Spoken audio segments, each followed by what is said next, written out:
Hi there, welcome back. আসসালামু আলাইকুম। So আজকে আমরা যে জিনিসটা নিয়ে শিখবো সেটা হচ্ছে ভয়েস।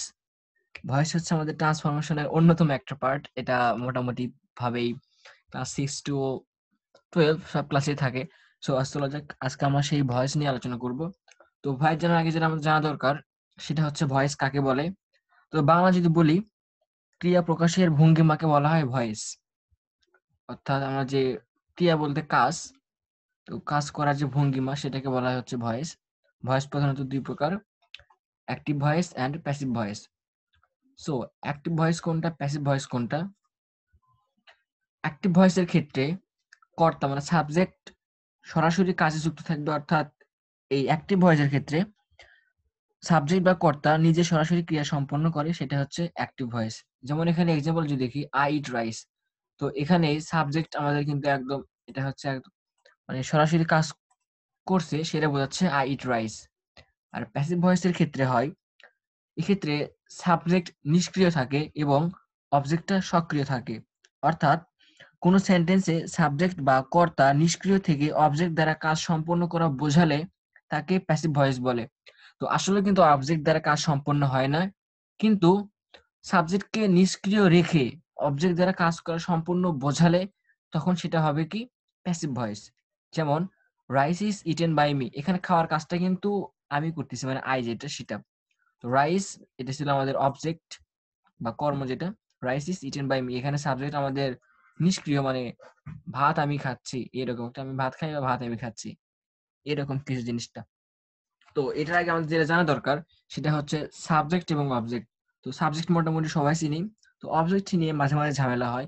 তো দেখবো আমরা অবজেক্ট কি জিনিস। সো প্রথমে আসে অবজেক্ট। কর্তা যা করে বা যাকে উদ্দেশ্য করে কর্তার ক্রিয়া সম্পন্ন হয় তাকে অবজেক্ট বলে। বা কর্তা যা করে বা যাকে উদ্দেশ্য করে কর্তার ক্রিয়া সম্পন্ন হয় তাকে কি বলে, অবজেক্ট বলে। যেমন সবাই গিভ মি আ ওয়াচ। তাহলে এখানে আমাকে কি গিফট করলো বা কি দিল, একটা ঘড়ি দিল। এরপর আসি give me an Apple. So আমাকে কি দিল, একটি আপেল দিল। তো অবজেক্ট কিভাবে চিনতে হয়, সংজ্ঞা টংজ্ঞা আমাদের লাগবে না, আমরা জানতে হবে শুধুমাত্র আমাদের এই বাক্যে অবজেক্ট কোনটা। তো অবজেক্ট জানার জন্য আমাদের যে কাজটা করতে হবে সেটা হচ্ছে ভার্বে কি বা কাকে দ্বারা, অর্থাৎ হোয়াট অথবা হোম দ্বারা প্রশ্ন করলে যে ওয়ার্ডটি আসে সেটাই হচ্ছে অবজেক্ট। তো বাক্যে অবজেক্ট থাকতে হবে এমন কোনো কথা নেই। ভার্বকে কি বা কাকে দিয়ে প্রশ্ন করে যদি আমরা উত্তরটা পেয়ে যাচ্ছি তাহলে সে বাক্যে কি অবজেক্ট থাকবে। আর অবজেক্ট সাধারণত মূল ভার্বের পরে থাকে। তো আসি আমরা এখন দেখি, শোভা গিভ মি এ ওয়াচ। তাহলে এখানে গিভ হচ্ছে ভার্ব। আমি যদি গিভ কে প্রশ্ন করি যে শোভা আমাকে কি দিল, এ ওয়াচ, তাহলে কি এ ওয়াচ, এটা হচ্ছে আমাদের অবজেক্ট। তারপর আছে গিভ মি এন অ্যাপল। তাহলে আমাকে কি দাও, অ্যাপল দাও। এরপর দেখো, এটা গেল কি দিয়ে প্রশ্ন করে। এখন প্রশ্ন হচ্ছে আমরা করব কাকে দিয়ে। দেখি তো কাকে দিয়ে প্রশ্ন করলে এখান থেকে উত্তর আসে কিনা।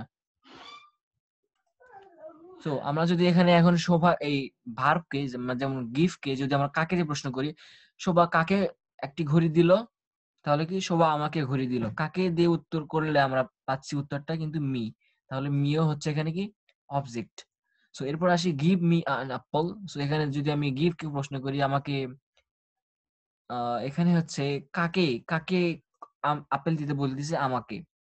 তাহলে কিন্তু এখানে এখানে কিন্তু গিভ মি অ্যাপল, এটা হচ্ছে একটা আমাদের imperative sentence. You would just you give me an apple, তাহলে এখানে তুমি কাকে বা কাকে আপেল দিতে বলা হচ্ছে, কি, আমাকে।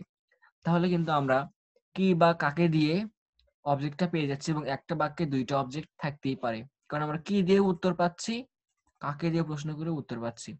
তাহলে অবজেক্টকে চেনার জন্য কি দরকার, কি বা কাকে দিয়ে প্রশ্ন করে উত্তর পেলে সেটাই হবে কি, অবজেক্ট।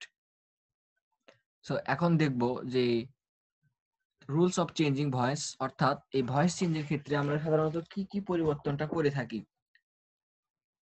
তো দেখো এখানে এই বাক্যটা যদি বলি, আই ইট রাইস। দেখো এখানে আইটা যেটা ছিল সাবজেক্ট, সেটা কিন্তু এই প্যাসিভ ভয়েসের ক্ষেত্রে কিন্তু এই পাশে যায় কি হয়ে গেছে, মি লাস্ট। সো এখানে কিন্তু এটা আমাদের কি, অবজেক্ট হিসেবে বসেছে, এবং এই পাশে যেটা রাইস ছিল অর্থাৎ অবজেক্ট ছিল, সেটা এই পাশে সাবজেক্ট হয়েছে। ইটের যেটা ইট, এ পাশে হয়ে গেছে ইটেন, অর্থাৎ পাস্ট পার্টিসিপল। এবং এখানে কোনো অক্সিলারি ভার্ব ছিল না মূল ভার্বের সঙ্গে, কিন্তু এখানে প্যাসিভ ভয়েসের ক্ষেত্রে একটা অক্সিলারি ভার্ব চলে আসছে। তো এখন দেখি আমরা সেটাকে সুন্দরভাবে লিখি। তো রুলস নাম্বার 1, রুলস 1, সাবজেক্ট ও অবজেক্টের অবস্থান পরিবর্তন হয়, অর্থাৎ সাবজেক্টের স্থানে অবজেক্ট এবং অবজেক্টের স্থানে সাবজেক্ট বসে। দেখি এখানে সাবজেক্টের স্থানে অবজেক্ট কিভাবে বসছে কিনা। যেমন রাইস ছিল এই পাশে অবজেক্ট, তাহলে সাবজেক্টের জায়গায় অবজেক্ট বসবে। এখানে কি বসলো আমাদের অবজেক্ট, এবং অবজেক্টের জায়গায় সাবজেক্ট। এখানে কি এই সাবজেক্ট যেটা ছিল সেটা এর পাশে মি হয়ে গেল, কারণ আই এর অবজেক্টিভ ফর্ম হচ্ছে মি। এরপর দেখি সাবজেক্ট এর ফাংশন পরিবর্তন হয়, অর্থাৎ সাবজেক্ট এর অবজেক্টিভ ফর্ম এবং অবজেক্ট এর সাবজেক্টিভ ফর্ম। অর্থাৎ যখন এই সাবজেক্টের অবজেক্ট পরিবর্তন হয় তখন তো আমরা অবজেক্ট বা সাবজেক্ট যেমন ছিল, আমি যদি এখন বলি rice is eaten by I, তাহলে কিন্তু হবে না। এই সাবজেক্টের আমরা যখন এটাকে অবজেক্টের জায়গায় লিখবো তখন সেটার অবজেক্টিভ ফর্মে লিখতে হবে। এখন হচ্ছে রাইস, তো রাইসের আবার সাবজেক্টিভ অবজেক্টিভ ফর্ম কি? রাইস তো একটা অবজেক্ট, এটার আবার সাবজেক্টিভ ফর্ম কি? তো রেগুলার হয় না সাবজেক্টিভ ফর্ম, সেগুলো অবজেক্টিভ ফর্মই থেকে যাবে। তবে রাইস কিন্তু এখানে সাবজেক্টিভ ফর্ম হিসেবে গণ্য হচ্ছে। এরপর আসি, সর্বদা প্রিন্সিপাল ভার্বের পাস্ট পার্টিসিপল ফর্ম হয়। তো দেখো এখানে ইট ছিল, ইট থেকে ইটেন হয়ে গেছে। এরপর আসি অক্সিলারি ভার্বের পরিবর্তন। সো দেখো প্রথম অ্যাক্টিভ যে আমাদের অ্যাক্টিভ ভয়েস যেটা, সেটাতে কিন্তু কোনো অক্সিলারি ভার্ব ছিল না, কিন্তু সেখানে আমাদের প্যাসিভ ভয়েসে অক্সিলারি ভার্ব চলে আছে। তো এটা পরে দেখবো। এরপর আসি অতিরিক্ত বাই টু অ্যাড বসে। তো এখানে দেখো অ্যাক্টিভ ভয়েসে বাই টু অ্যাড কিছুই নাই, প্যাসিভ ভয়েসে বাই টু সরি বাই এখানে কিন্তু ব্যবহার হয়েছে। এখন তো আমরা ডিটেইলস গুলোতে যাব। সো স্টেপ 1 ছিল কি, সাবজেক্ট ও অবজেক্টের অবস্থান পরিবর্তন হয়, অর্থাৎ সাবজেক্টের স্থানে অবজেক্ট ও অবজেক্টের স্থানে সাবজেক্ট বসে। এখন দেখি কি হয়। এই একটা আমাদের চিত্র দেখা যাচ্ছে, একটু জুম বাড়ায় নিই। ওকে, সো এখানে দেখো অ্যাক্টিভ ভয়েসের ক্ষেত্রে সাবজেক্ট এটা কি? এটা হচ্ছে ডগ। এটা কি? থিপ। এটা কি? একটা বয়। এটা হচ্ছে কিপার। আচ্ছা অত কিছু যাবো না, আমরা প্রথম দুইটা দিয়ে দিব। সো এখানে দেখো এই বাক্যে এটা সাবজেক্ট কি? একটা হচ্ছে dog. Dog kill the rat. তাহলে এখানে এই পাশে আমাদের সাবজেক্ট কি হলো? ডগ। আর অবজেক্টটা কি? এখানে কিন্তু র্যাট। র্যাট হচ্ছে অবজেক্ট। তাহলে যখন আমরা প্যাসিভ যাব তখন র্যাটটা আমাদের হবে কি? সাবজেক্ট। ডগ যেটা সাবজেক্ট ছিল সেটা হয়ে যাবে কি? অবজেক্ট। তাহলে এই র্যাট যেটা, র্যাট আর হচ্ছে ডগ, তাহলে কিন্তু এরা পরস্পর জায়গা পরিবর্তন করবে, জায়গা পরিবর্তন করবে। তাহলে দেখো এখানে আমার দেখি এখন প্যাসিভ ভয়েসে হয়েছে কিনা। তাহলে এটা আমাদের হচ্ছে র্যাট, র্যাট, আর এটা হচ্ছে কি? ডগ। তাহলে দেখো জায়গা কিন্তু অটোমেটিক্যালি পরিবর্তন হয়ে গেছে। ডগ আছে সাবজেক্ট, র্যাট আছে সাবজেক্টে, এবং ডগ গেছে কি? অবজেক্টে, যেটা হচ্ছে অবজেক্ট। মাঝখানে চেঞ্জ গুলো একটু পরে দেখবো, এখন দেখার প্রয়োজন নাই। এরপর আসি, এটা হচ্ছে থিপ, চোর। এই পাশে চোর হচ্ছে সাবজেক্ট, সরি এটা হচ্ছে পুলিশ, আমাদের পুলিশ সাহেব, এটা হচ্ছে পুলিশ, ভুল হয়েছে। তো এটা হচ্ছে পুলিশ, পুলিশ কট দা থিপ, মানে কি? চোরকে ধরে। তাহলে এটা পুলিশ হচ্ছে সাবজেক্ট, থিপ হচ্ছে অবজেক্ট। তো যদি পরিবর্তন করি প্যাসিভে, তাহলে কি? চোরই হবে সাবজেক্ট, পুলিশ হবে কি? অবজেক্ট। এখানে দেখো এটা হচ্ছে চোর, চোর হলো সাবজেক্ট, পুলিশ হলো অবজেক্ট। তাহলে এটাই ছিল হচ্ছে কিভাবে অ্যাক্টিভে, অ্যাক্টিভে যেটা সাবজেক্ট, প্যাসিভে সেটা অবজেক্ট, অ্যাক্টিভে যেটা অবজেক্ট, প্যাসিভে সেটা সাবজেক্ট। মানে কি? সাবজেক্ট অবজেক্ট পরিবর্তন হয়ে যাচ্ছে, সাবজেক্ট সাবজেক্ট অবজেক্ট কিন্তু অটোমেটিক্যালি পরিবর্তন হয়ে যাচ্ছে। সো এখন যাব আমরা পরবর্তী টার্মে,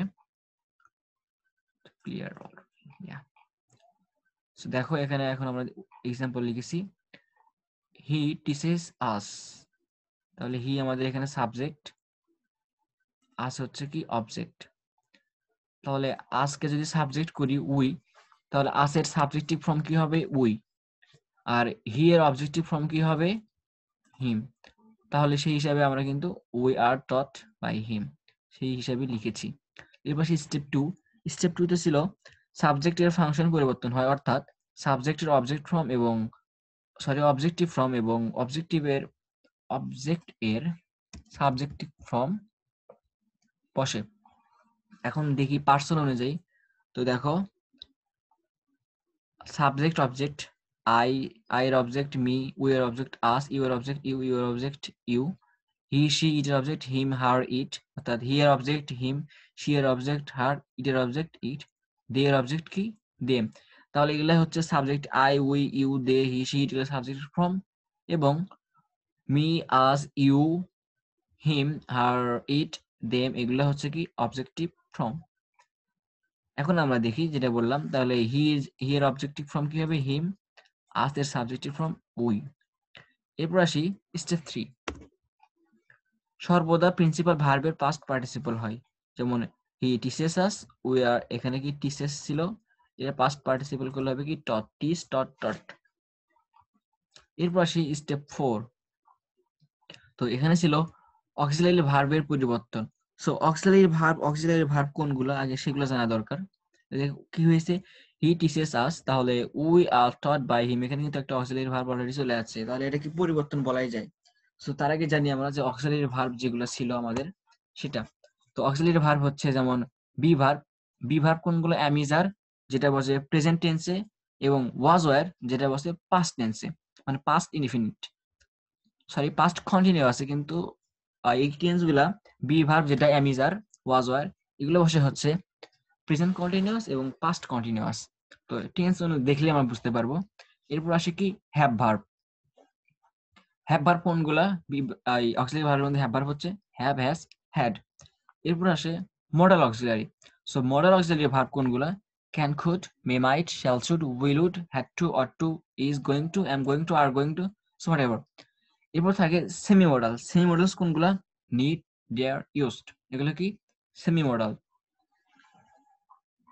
তো আমরা এখন দেখব যে অ্যাক্টিভ আর প্যাসিভের ক্ষেত্রে কখন কিভাবে কি চেঞ্জ হয়। তো তার আগে টেন্সের একটু ঝালাই দেওয়া যাক। প্রেজেন্ট ইন্ডিপেন্ডেন্ট টেন্সের ক্ষেত্রে যেটা হয়, যেটা আমাদের হয় মূল ভার্ব থাকে, অথবা মূল ভার্ব বলতে কি মূল ভার্ব বেস ফর্ম, অথবা ডু ডাস থাকে কিন্তু প্রেজেন্ট ইনডিফিনিটের ক্ষেত্রে। আর পাস্ট ইনডিফিনিটের ক্ষেত্রে থাকে কি মেইন ভার্ব এর পাস্ট ফর্ম অথবা ডিড। প্রেজেন্ট কন্টিনিউয়াসে থাকে am is are, I am writing a letter, he is writing a letter। Past কন্টিনিউয়াসে থাকে কি was are, I was writing a letter, he was writing a letter। So present পারফেক্টে থাকে have has, had। আর past পারফেক্টে থাকে, sorry present পারফেক্টে have has, past পারফেক্টে had। তাহলে কিন্তু আমাদের পাস্ট প্রেজেন্ট পারফেক্ট গেল, প্রেজেন্ট আর পাস্ট গেল, এবার যাবো ফিউচারে। সো ফিউচার ইনফিনিটে থাকে শ্যাল, উইল। ফিউচার কন্টিনিউয়াসে থাকে shall be, will be. Future পারফেক্টে থাকে কি শ্যাল হ্যাভ, উইল হ্যাভ। তো পারফেক্টের ক্ষেত্রে আমরা সহজে জানি যে হ্যাভ থাকে, পারফেক্টের ক্ষেত্রে প্রেজেন্ট পাস্ট ফিউচারে উভয় ক্ষেত্রে হ্যাভ থাকে। তবে ভয়েসের ক্ষেত্রে পাস্ট পারফেক্ট কন্টিনিউয়াস টেন্স গুলোর কিন্তু ভয়েসটা সাধারণভাবে করা হয় না এভাবে। তাহলে এক্ষেত্রে আমরা কি এক্সাম্পল ওটা দিব না। তো এখন আসি কোন ক্ষেত্রে আমরা কি চেঞ্জ করব।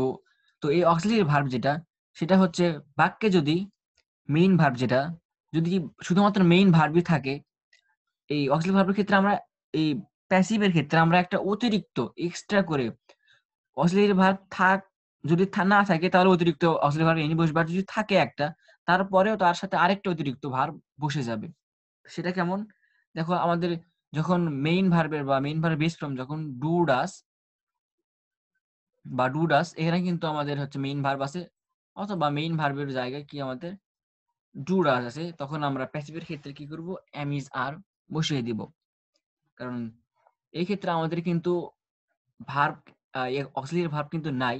তাহলে আমরা সরকারি এইভাবে যে সরকারি ভার্ব আছে, তো আমরা সেটার জন্য শুধুমাত্র এম ইজ আরটা বসাই দিচ্ছি। এরপর দেখো, যখন এম ইজ আর থাকতেছে বাক্যে অক্সিলারি ভার্ব হিসেবে, তখন কিন্তু আমরা এম ইজ আর লিখবো, সাথে একটা বিং যোগ করব। Am is are, am being, is being, are being. তাহলে কিন্তু একটা অক্সিলারি ভার্ব প্লাস একটা অতিরিক্ত কিন্তু একটা অক্সিলারি ভার্ব কাজ করতেছে এখানে। তাহলে কিন্তু আমাদের শর্তের পরিবর্তন হলো না। এরপর আসি have, has, had. So have, has কিন্তু আমাদের হচ্ছে অক্সিলারি ভার্ব হিসেবে ব্যবহৃত হচ্ছে। তো এরপরে আমাদের একটা কিন্তু অতিরিক্ত ভার্ব দিতে হয়। তো এবার যদি আমরা বিং দেই তাহলে কিন্তু হবে না, কারণ হ্যাজ এর পরে ভার্বের হচ্ছে পাস্ট পাস্ট পার্টিসিপল ফর্মটাই বসে, আমরা সাধারণত জানি। তাহলে বিং এর পাস্ট কি? Be being been, sorry be been been এরকম। তো তাহলে কি have plus have, has, had plus been. তো ঠিক সেই রকমই পাস্ট ইনডিফিনিটের ক্ষেত্রে মেইন ভার্ব বা ডিড থাকলে তখন ওয়াজ ওয়্যার বসবে। এরপর পাস্ট কন্টিনিউয়াস ওয়াজ ওয়্যার থাকলে, বি ভার্ব থাকলে তাহলে আমরা কি জানি? বি ভার্ব থাকলে বিং বসে। হ্যাড থাকলে হ্যাড বিন, শ্যাল থাকলে শ্যাল অথবা উইল বি, শ্যাল বা উইল থাকলে শ্যাল বি উইল বি, যে কোনো একটা বসে। এরপর আসি শ্যাল বি উইল বি, যেটা থাকবে যখন অ্যাক্টিভে তখন প্যাসিভে হবে। Shall be be, shall be being, will be being, be এর পরে বিং বসতেছে। এরপর আসি শ্যাল হ্যাভ, উইল হ্যাভ, তো shall have been, will have been. এরপর আসি মডাল অক্সিলারি ভার্ব বা আদার্স ভার্ব যেগুলো can, could, may, might, shall, should, would, need, dare, led, have to, has to, had to, ought to, be going to, বলতে কি is going to, are going to, am going to, এরপর am to, is to, are to, was to, why to, whatever, etc. তো এগুলোর পরে কি বসে? শুধুমাত্র two বসে। ক্যান টু, সরি, এগুলোর পরে শুধুমাত্র বি বসে। Can be, could be, may be, might be, shall be, will, should be, will B, what ever the next. So এগুলোকে এখন এত কিছু পড়ার পরে যখন মাথার মধ্যে কিছুই থাকে না, টেন্স, এখানে টেন্স দেখলাম, কখন কি বসে সেটাও দেখলাম, অনেকগুলো মডার্ন রুলস, এগুলোকে শর্ট করে বলা যায়। যখন দেখো, যখন principal verb plus no auxiliary verb বাক্যে থাকতেছে তখন আমরা বি ভার্ব বসাতে পারবো সেক্ষেত্রে। এবং টেন্স অনুযায়ী কি, যেমন প্রেজেন্টের ক্ষেত্রে আমি আর, পাস্টের ক্ষেত্রে ওয়াজ ওয়্যার। এবার দেখো প্রিন্সিপাল ভার্ব আছে, সাথে কিন্তু একটা বি ভার্ব আছে, তাহলে কি লিখবো আমরা? এবার বি ভার্ব থাকবে, এর সাথে একটা বিং যোগ করে দিব। তাহলে বি ভার্ব থাকলে আমরা কি যোগ করতেছি? বিং। এরপর হ্যাভ ভার্ব থাকলে আমরা যোগ করব বিন। আর মডাল থাকলে যোগ করব বি। তাহলে শর্ট কথায় বি ভার্ব থাকলে বিং, হ্যাভ ভার্ব থাকলে বিন, মডাল থাকলে বি। যদি এখন এক্সাম্পলে যাওয়া যায়, হি টিচেস আস, তাহলে আমরা দেখি এখন এই বাক্যটা মোটামুটি এটাকে বলা হয়েছে। তাহলে দেখো হি টিচার্স আস, এখানে কিন্তু আমাদের কোনো অক্সিলারি ভার্ব না, শুধু মেইন ভার্ব আছে। তো মেইন ভার্বের ক্ষেত্রে আমরা কি জানি? একটা বি ভার্ব আমাদের কিন্তু বসালেই প্যাসিভটা হয়ে যায়। তাহলে দেখো টিচেস আছে, তাহলে কি আর টট, টিচেস কারণ পাস্ট পার্টিসিপল বসবে মূল ভার্বে, এই জন্য টট। এবং যেহেতু এখানে কোনো অক্সিলারি ভার্ব নাই, এই জন্য আমরা এখানে এম ইজ আর এর যেহেতু আমাদের উইয়ের সঙ্গে আছে, তাহলে কি আর বসাই দিলাম। এরপর দেখো হি টট আস, তাহলে কি যেহেতু এটা পাস্ট, এখন বলতে পারো যে এটা তো পাস্ট পার্টিসিপল হতে পারে, তবে না, হি টট আস পাস্ট পার্টিসিপল হয় না। কারণ পাস্ট পার্টিসিপল কখন হবে? যখন হচ্ছে আমরা শুধুমাত্র এই হ্যাভ, হ্যাজ এগুলো যোগ করে, তখন কিন্তু সেটাকে আমরা ডাইরেক্ট পাস্ট পার্টিসিপল বলতে পারি। তাছাড়া এটাকে আমরা শুধুমাত্র পাস্ট ধরে নেব। তাহলে হি টট আস, we was taught by him. এখানে ওয়াজ কেন হলো? কারণ এটা পাস্ট, এই জন্য টেন্স অনুযায়ী এখানে বসলো কি বি ভার্ব ওয়াজ। এবার আসিস টার্ম সেকেন্ড, যে principal verb plus be verb. দেখো এখানে রাইটিং, এটা হচ্ছে প্রিন্সিপাল ভার্ব, সাথে ইজ আছে, এটা বি ভার্ব। তাহলে সূত্র অনুযায়ী principal verb plus be verb থাকলে কি বসে? একটা অতিরিক্ত বিং বসে। যেমন he is writing a novel. তো এখন আসি প্রথম রুলস থেকে আসি, সাবজেক্ট কি হবে? অবজেক্ট হবে। তাহলে হি থেকে হিম হয়ে গেল। এ নভেল, এটা ছিল অবজেক্ট, এবার সে নোভেল, এটা হলো সাবজেক্ট। এরপরে এখানে এই এই পাশে প্যাসিভ ভয়েসের ক্ষেত্রে অবজেক্টের আগে বাই বসবে, বাই বসালাম। তারপরে মূল ভার্বের পাস্ট পার্টিসিপল বসালাম, রিটেন, রাইটের পাস্ট পার্টিসিপল রিটেন। এখন থাকে আমাদের অক্সিলারি ভার্বের কাজ। তো অক্সিলারি ভার্বের ক্ষেত্রে আমরা জানি এম ইজ আর ওয়াজ আর থাকলে সেক্ষেত্রে কি বসে? বিং বসে। তাহলে ইজ বিং, ইজ এর পরে শুধুমাত্র আমরা একটা বিং যোগ করে দিলাম। তাহলে কি হলো? A novel is being written by him. এখন এটাকে দেখবো যে পাস্ট টেন্সে করলে কি হয়? He was writing a novel, তাহলে novel was being written by him. এরপর আসি হ্যাভ ভার্বের ক্ষেত্রে। So he has eaten rice, তাহলে হ্যাজ এর পরে পাস্ট পার্টিসিপল বসে, তাহলে এই ক্ষেত্রে আর চিন্তা হচ্ছে না। দেখো এই পাশে হি, যেটা সাবজেক্ট হবে অবজেক্ট, হিম হয়ে গেল। এই পাশে সাবজেক্ট রাইস, অবজেক্ট রাইস, সেটা হয়ে যাবে সাবজেক্ট। আমাদের নিয়ম অনুসারে রিসিভড বা আমাদের অবজেক্টের আগে কি বসবে, বাই বসবে, ভার্বের পাস্ট পার্টিসিপল ইটেন বসবে, এরপর আছে হ্যাজ থাকলে কি হ্যাভ হ্যাজ, হ্যাড এর পরে বিন বসে, অতিরিক্ত ভার্ব হিসেবে কি বসে, বিন, তাহলে কি হ্যাজ বিন, হ্যাঁ এখানে বসলো কি হ্যাজ বিন। এরপর আসি they have solve the problem, তাহলে কি দে, এটার যদি আমরা অবজেক্টে নিয়ে যেতে চাই তাহলে কি হবে দেম, তাহলে দে এর সাব অবজেক্টিভ ফর্ম কি দেম। দ্য প্রবলেম ছিল অবজেক্ট, তাহলে এই পাশে দ্য প্রবলেম হয়ে গেল সাবজেক্ট। এরপর আসি সূত্র অনুযায়ী অবজেক্ট দা বসবে, এরপর ভার্বের পাস্ট পার্টিসিপল সলভড। এরপর আছে দেখো হ্যাভ, তাহলে আমরা জানি তাহলে হ্যাভ আছে, হ্যাভ প্লাস বিন বসে, তাহলে কি হ্যাভ বিন। কিন্তু দা প্রবলেম এরা তো প্লুরাল না, এটা কি সিঙ্গুলার। আমাদের কিন্তু এখানে যে হ্যাভ আছে হ্যাভ বসাবে এরকম না, আমরা সাবজেক্ট অনুযায়ী এখানে have has had am is are কিন্তু বসিয়ে দিচ্ছি। সেই অনুযায়ী এখানে দা প্রবলেম যেহেতু সিঙ্গুলার এই জন্য বসবে হ্যাজ, এবং বিনটা আগে নিয়ম অনুযায়ী হ্যাভ ভার্বের পরে বিন বসে, এই জন্য কি এখানে বিন বসবে। এরপর যাব হচ্ছে মডেল অক্সিলারির ক্ষেত্রে, I can solve a math. তো এটার ক্ষেত্রে যদি প্যাসিভ করা যায়, আই এর ক্ষেত্রে আই আমরা কি করব, অবজেক্ট করব মি, দা ম্যাথ এটা অবজেক্ট, এবার কি করব সাবজেক্ট করব। তো এবার হচ্ছে দা বাই বসালাম নিয়ম অনুযায়ী, এরপরে সলভ বসালাম নিয়ম অনুযায়ী, মানে ভার্বের যে প্রিন্সিপাল ভার্বের পাস্ট পার্টিসিপল বসে প্যাসিভের ক্ষেত্রে। এরপরে ক্যান আছে, তো ক্যান বা মডেল অক্সিলারির ক্ষেত্রে আমরা নিয়ম জানি কি modal auxiliary plus be verb, অতিরিক্ত ভাব কি বসে বি, তাহলে কি can be, the math can be solve by me. তো এটার ক্ষেত্রে এখন বলতে পারো দ্য ম্যাথ ক্যানস, হ্যাঁ দ্য ম্যাথের পরে ক্যানস হয় না, ক্যানস তো একটা হচ্ছে এর তো এস বাই এস ফর্ম নেই, তাহলে কি এখানে তবে ক্যানে কিন্তু আমাদের পাস্ট করতে পারি, আমরা ক্যানে থেকে কুট দিতে পারি, তবে যেহেতু এখানে এটা প্রেজেন্ট ফর্ম পাস্টে যার কোনো প্রশ্নে আসে না। তাহলে এইটা ছিল হচ্ছে আমাদের আজকে শিখলাম প্রথমত সাবজেক্ট অবজেক্ট কিভাবে হয়, এবং টেন্স অনুযায়ী কোন ক্ষেত্রে কোন অক্সিলারি ভার্ব বসে, এবং কোন অক্সিলারি ভার্বের জন্য প্যাসিভের ক্ষেত্রে কোন অক্সিলারি ভার্ব বসে।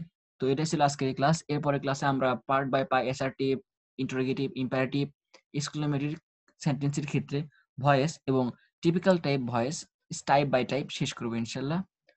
ওকে, thank you everyone for seeing video. আসসালামু আলাইকুম।